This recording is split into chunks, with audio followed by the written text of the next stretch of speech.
Hi guys, welcome back to my channel, Documentaries. I just love this genre. Honestly, one of my favorite movie making styles. And with the start of online streaming like Netflix, Hotstar, etc., new and good quality content documentaries are released almost every week. And they are made on a variety of subjects, all diverse and different from each other. I like political documentaries, documentaries on nature, on historical events, etc.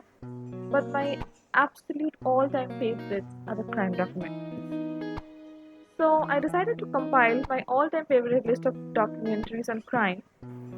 Now, this genre also seems to be the favorite of documentary makers because there are so many that I could not fit all of them in a single list.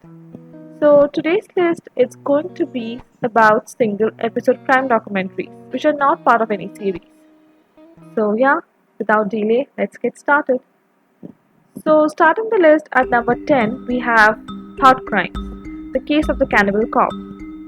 This 2015 HBO documentary depicts the bizarre story of a New York City police officer named Gilberto Valley, who was accused of planning to kidnap women, then cook them and eat them. Some of the women included his wife and his own friends. Now, Valley insists that the comments were part of a fetish fantasy and that he never intended to act upon them. But what makes his documentary so interesting is not the case itself, but the underlying issues this case raises. Is it illegal to have sadistic thoughts and then chat about them on the internet? Can people be really charged and actually prosecuted for the crimes that they thought and did not act upon? At the same time, who should be responsible for these kind of people having such fantasies in case they are not stopped? The film, however, is not an attempt to defend this bizarre case but poses the fundamental questions regarding the jurisdiction of a legal system. At number 9, we have the Cheshire Murders. This HBO documentary is about a gruesome home invasion murders that occurred on 23rd of July 2007 in Cheshire, Connecticut. Petite family was attacked in the late afternoon of Sunday, July 22nd, by two men in their own home. When Mrs. Jennifer Hawk Petite and her 11-year-old daughter, Michaela Petite, returned home after shopping from a local grocery store. Reportedly, the two men only planned to rob the Petite house, leaving the family bound but otherwise unharmed. However, things soon turned extremely grisly and spiraled into a 7-hour slew of crimes and ultimately led to the death of 3 innocent people. Both the men not only robbed the house but also assaulted all the 3 women and also forced Mrs. Petite to withdraw $15,000 from the bank and once it returned, set the house on fire. However, the shocking part in this whole unfortunate incident is that the police were just outside the house while the perpetrators were inside, and law enforcement officials were directed to set up a perimeter and monitor the situation, leaving officers just outside the home while the assaults occurred. This whole documentary is absolutely chilling and leaves unanswered the most essential question: whether the lives of those innocent people could have been saved had the police acted on time. At number 8, we have Thin Blue Line. This 1988 documentary is considered to be a classic in crime documentary genre and is also the oldest in the list. It depicts the story of Randall Dale Adams, a man convicted and sentenced to death for a murder that he did not commit. So, the story begins in November 1976, when Robert Wood, a Dallas police officer, was working with his partner Teresa Turco when they stopped a car that was driven by a 16-year-old David Ray Harris, who had just stolen this car from his neighbor and at the same time was also armed with his father's pistol and a shotgun. And on his way, Harris had already picked up Randall, who was hitchhiking his way to home in Dallas. Once the car was stopped, shots were fired, and that led to the death of Robert Wood. This documentary navigates through how the whole investigation was carried and how this botched investigation led to the conviction of Randall Dale Adams based on the sole testimony of Harris. Though Adams was exonerated a year later after this documentary was released, but it shows how vulnerable innocent people can be and how the system can be rigged, which ultimately leads to nothing else but miscarriage of justice. At number 7, we have Out of Thin Air. This 2017 Netflix documentary picks up a 40-year-old case in Iceland, which have long mystified Icelanders. In 1974, two men vanished from Iceland within the space of 10 months. The country's population at that time was very less, small enough for people to feel they knew each other. And also at that time, there were not much crime in Iceland, and hence, when these two men disappeared, it almost immediately became front page headlines. But neither of the men were ever found. There were no witnesses, no forensic evidence, no bodies, nothing, but only false confessions. After an intensive police investigation, 6 young men confessed to their part in the murders, and this confession was based on the testimony of a lady named Erla, who also happened to be the girlfriend of the group's alleged ringleader, Savia Sisaleski. The case remains one of the most notorious cases in the history of Iceland, and at the time of the trial, all the 6 accused and Erla fell victims to this uncontrollable media hysteria. They were painted as Charles Manson-like figures. But over the decades, horror at the supposed crimes has been replaced with the fears that an atrocious miscarriage of justice occurred. Now, more than 40 years later, this documentary film raises many more questions and answers and takes the story further into uncertainty. At number 6, we have Mommy Dead and Dearest. This 2017 HBO documentary follows the tragic life of Gypsy Rose Blanchard and her mother, Dee Dee Blanchard. It tells the story of this adorable little girl, Gypsy, who in her short life has experienced such unthinkable pain and constant medication due to leukemia, muscular dystrophy, seizures, and slow brain development that made her act much younger than her age. As a matter of fact, she shouldn't have even been alive had it not been for her extreme willpower to overcome these horrible diseases, and her mother, Dee Dee, who stood beside her like a rock.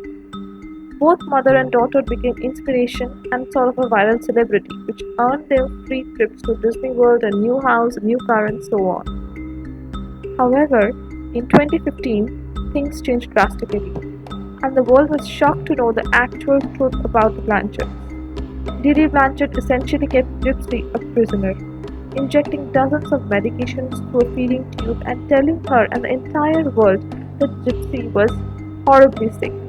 And the little girl believed all of it. In fact, Gypsy was made to act like a kid when she was actually in her 20s, and that's when things really started getting ugly. Gypsy Rose was a victim of the confounding psychological disease Manchow by proxy syndrome, in which parents essentially keep their children medical victims and brainwashes them into believing the same. And since this case, there have been not other similar cases that have come forward. At number 5, we have Long Shot. This 40-minute Netflix short documentary tells the extraordinary story of 24-year-old Yvonne Catlin, who was arrested by the Los Angeles Police Department for the alleged murder of 16-year-old Martha Puebla. But the problem is, this 24-year-old softly spoken family man had an alibi. At the time of Puebla's killing, he was at Dodger Stadium with his 6-year-old daughter watching the home team lose to Atlanta Braves. However, Catlin's lawyers could not find clear enough footage to prove it, and this may cost him his life, as the prosecution is all geared up to give him the death penalty. And then came the head-spinning twist.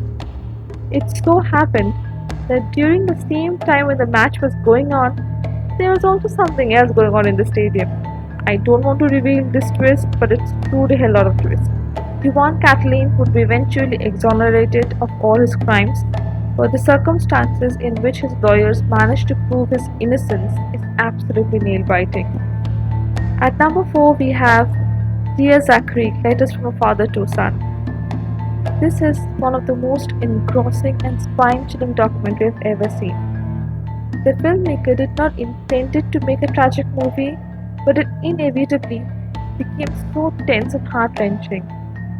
It is about the 2001 murder of a 20-year-old Andrew Bagby. It draws on interviews with friends, family members, and former colleagues about his life, with the focus on his alleged killer, which is his ex-girlfriend Shirley Turner, with whom Andrew had a son named Zachary.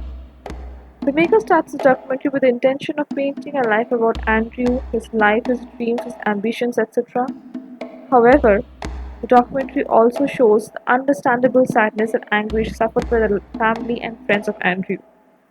But there's a gut-wrenching twist in the plot, and it is this twist that makes the whole situation even more grim and emotionally disturbing. Structured as a letter to the infant, Dear Zachary is an outstanding presentation of grief communicated poetically by the filmmaker Kurt Green. This is that kind of a documentary whose impression lasts long even after the movie ends. So now, coming down to the top 3. So at number 3 we have The Fear of 13. This Netflix documentary is based on the real-life events of Nick Yaris, who is also the sole narrator and the sole character in this documentary. He also wrote a book with the same name. Now, before jumping to the story, I must tell you, this whole documentary is presented in an extremely unique manner. It does not have any other actors or narrators except Nick Yaris, who is sharply articulate and a great storyteller. It offers a close portrait of Nick Yaris' stranger-than-fiction life story. It starts with Nick's first memories of prison and moves forward from there. It circles back to the details of his 1982 conviction in Pennsylvania, which landed him on death row, and then how he escaped from prison, and how he was eventually caught through yet another outrageous series of events. His account of his conviction, incarceration, appeals, releases takes the audience through a fascinating tour of the American justice system. At number 2 we have Amanda Knox. This 2016 Netflix documentary tells the story of a 20-year-old Amanda Knox, a US foreign language student in Perugia, Italy, who, with her boyfriend Raphael, was wrongly convicted of murdering her British flatmate Meredith Kircher in 2007. Knox was convicted twice, and her conviction was overturned once, and in 2015 she was definitively acquitted by the Italian Supreme Court. The film features extensive interviews with Amanda Knox herself, Raphael, Italian investigators, prosecutors, more or less everyone part of the trial. It also tries to give perspective to the role of media through interviews with freelance Fleet Street journalist who became known for publishing Knox's prison diary. This is a very interesting and gripping documentary which tries to focus on the essential details of this complex case without dragging them too much. This is such kind of a documentary which you can sit and discuss with someone for hours even after days since you have watched it. And finally, at number 1, we have this masterpiece by Andrew Jarecki, Capturing the Freedmen. You know what's so captivating about this 2003 documentary is that it never started out as a crime documentary. It was about this clown called Silly Billy who was considered to be New York's one of the most popular children's party entertainers. But once Jarecki learned that the original name of Silly Billy is David Friedman, whose father Arnold Friedman and his younger brother Jesse pleaded guilty in the late 80s to sexually molesting young boys who had come to their house for computer lessons. And it is then that Jarecki starts to chronicle these past crimes. This extraordinary documentary navigates through miles of home videos and testimonials from family members, lawyers, investigators, journalists, and alleged victims. But beyond the mere facts of the case, Capturing the Freedmen focuses on the painful dissolution of the family and looks at a suburban life through the prism of the video age. But the truth isn't as clear as it looks from the camera's eye. So yes, that was my top 10 crime documentaries. Please let me know what do you think about it, and also post your suggestions in the comment section below. I would love to hear your comments. So thank you guys for seeing this video, and don't forget to like, share and subscribe. We'll see you next time. Bye bye.